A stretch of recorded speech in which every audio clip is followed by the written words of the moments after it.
Hello friends, बागड़वा SB के YouTube channel पर आप सभी का स्वागत है। आज हम देखेंगे चक्रवृद्धि ब्याज का पार्ट नंबर 5, जिसमें हम देखेंगे कि किस्त की राशि चक्रवृद्धि ब्याज से किस तरह से ज्ञात की जाती है और कुछ बचे हुए और क्वेश्चन। ये जो वीडियो है रीट लेवल सेकंड और फर्स्ट दोनों के लिए, इसके अलावा 2022 में होने वाले एग्जाम जैसे कि SSC, GD, railway, MTS, CGL, bank, इससे संबंधित जितने भी 2022 में एग्ज़ाम होने वाली हैं जैसे वीडियो, पुलिस, उन सभी के लिए ये टॉपिक जो है बहुत ही इम्पोर्टेंट है। तो किसी ने अगर न्यू फ्रेंड्स ने नहीं देखा है तो डिस्क्रिप्शन में लिंक मिलेंगे, आप पांचों वीडियो चक्रवृद्धि ब्याज के देख सकते हैं। और अगर आपने पांचों वीडियो देख लिए तो किसी भी एग्जाम में अगर आप बैठ रहे हैं तो चक्रवृद्धि ब्याज से संबंधित सारे कॉन्सेप्ट आपके क्लियर होंगे। फ्रेंड्स, चलते हैं क्वेश्चन नंबर 1 पे।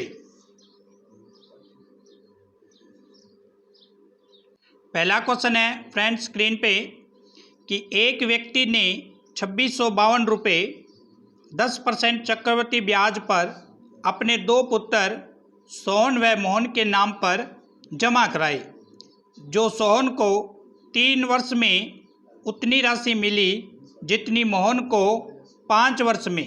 तो बताओ सोहन के नाम पर कितना धन जमा किया गया। दो बेटे हैं उसके और 2652 रुपये उसको टोटल डिपॉजिट करवाना था सोहन और मोहन के नाम। हमें बताना है कि सोहन के नाम पर कितनी राशि मिली।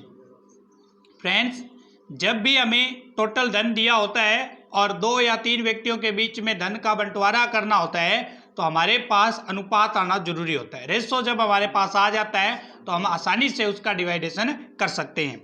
तो सबसे पहले रेशो ज्ञात करने के लिए जो स्टेटमेंट है उसके अकॉर्डिंग टू चलना है। 10% दर बोल रहा है और चक्रवृद्धि ब्याज में दर का मतलब बढ़ोतरी होती है, तो 110 बटा में 100 हो जाएगा। ये मान लेते हैं किसकी राशि है फ्रेंड्स, सोहन की है। और सोहन को राशि कितने साल के लिए मिली है, 3 साल के लिए। और जितनी सोहन को 3 साल के लिए राशि मिली है उतनी ही मोहन को फ्रेंड्स कितने साल के लिए 110 बटा 100 होगी। ये भी कितने साल के लिए मिली है, 5 साल के लिए मिली है किसको, मोहन को राशि। यस या नो। अब हम मोहन और सोहन का अनुपात ज्ञात कर लेंगे। कैसे ज्ञात करेंगे, इसको इधर ले आते हैं तो S अपॉन में M हो जाएगा, सोहन अपॉन में मोहन।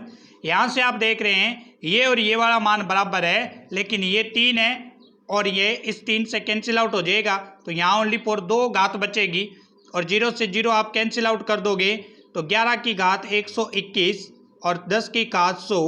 तो ये अनुपात आ जाएगा फ्रेंड्स आपका 121 अनुपात में 100।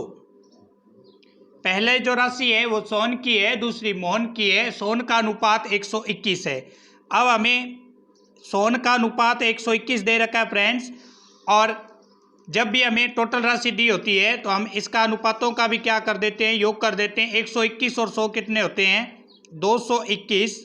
मोहन का जो अनुपात था वो बटा में टोटल अनुपात गुणा में जो टोटल राशि हमें दे रखी है कितनी थी, 2652 रुपये टोटल धन था।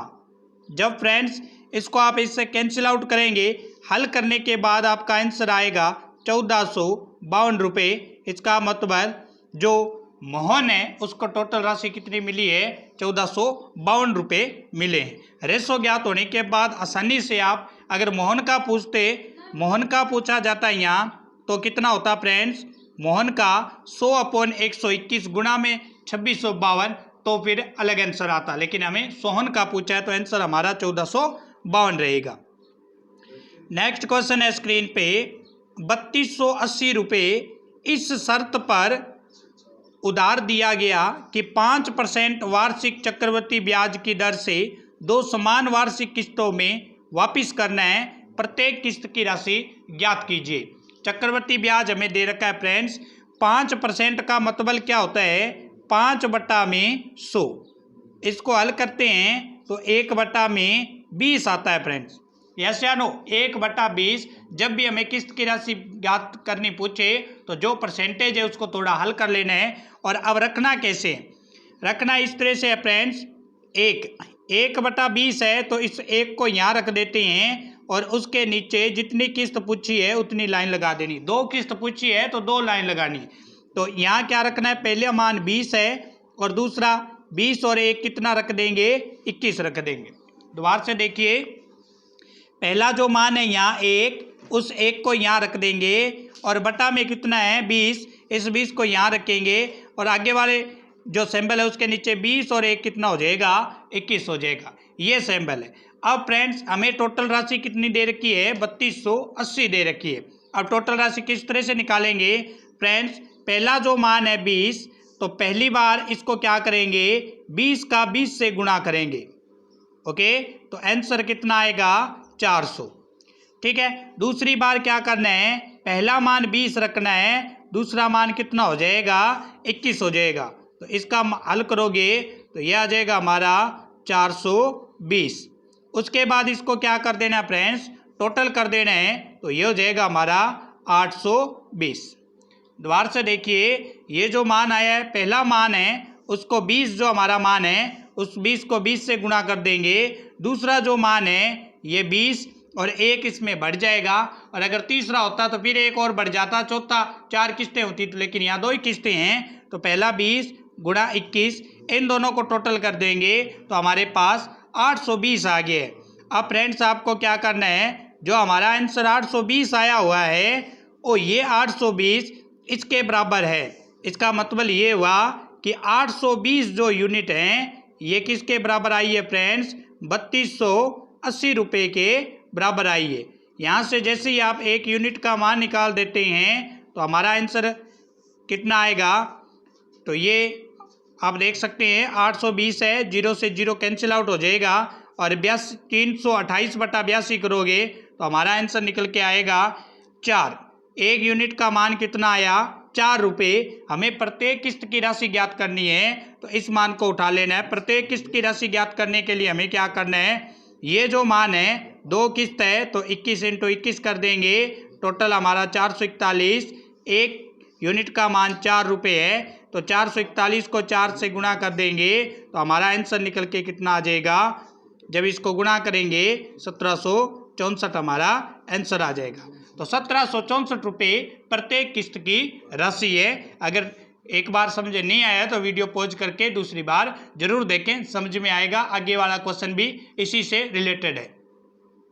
नेक्स्ट देखते हैं, 2550 रुपये इस शर्त पर उधार दिया गया कि 4% वार्षिक दर से चक्रवृद्धि ब्याज की दर 2 समान वार्षिक किस्तों में वापस करना है। प्रत्येक किस्त की राशि ज्ञात कीजिए। 4% का मतलब होता है 4/100। इसका सोल्यूशन करते हैं फ्रेंड्स, 1/25 आता है। अब इस 1/25 को 1 को यहाँ लिखेंगे, पहला मान 25 हो जाएगा, 25 और 1 26 दूसरा मान हो जाएगा। अब फ्रेंड्स हमें ये टोटल राशि दे रखी है 2550, इसका मान कैसे ज्ञात करेंगे, पहली किस्त के लिए हम क्या करेंगे, 25 गुणा में 25 करेंगे तो कितना हो जाएगा, 625। दूसरी बार हम क्या करेंगे, पहला मान 25 होगा, दूसरा 1 बढ़ जाएगा, कितना 26 हो जाएगा। जब इसको आप गुणा कर दोगे, 25 का 26 से गुणा करेंगे तो ये 0 आया, और इसको इससे गुणा किया तो ये आया फ्रेंड्स आपका 50 और 50 और 15 65, और इसको टोटल करेंगे तो 5 और ये आया हमारा 7, ये आया 1275। अब 1275 जो है वो किसके बराबर रखेंगे, 2550 के। तो ये हो जाएगा फ्रेंड्स 1275 यूनिट जो है वो किसके बराबर आ गई है, 2550 यूनिट के बराबर। यहाँ से एक यूनिट का मान निकालेंगे तो 1275 इसके बटा में जाएगा 2550 के 2 रुपये आ चुका है। अब हमें प्रत्येक किस्त की राशि ज्ञात करनी है, दूसरे मान को उठाना है, 26 गुणा 26 कर देंगे तो कितना आएगा, 676। एक यूनिट का मान कितना है फ्रेंड्स, 2 रुपये। जब 676 को 2 रुपये से 2 से गुणा कर देंगे तो हमारे पास टोटल जो आंसर निकल के आएगा वो 1352 आएगा। तो 1352 हमारा क्या आ जाएगा फ्रेंड्स, आंसर आ जाएगा।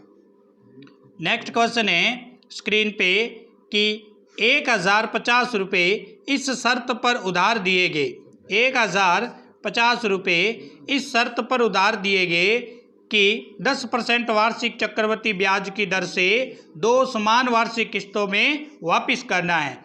10% का मतलब 10/100। इसका सॉल्यूशन करेंगे फ्रेंड्स तो आएगा हमारा पास 1/10।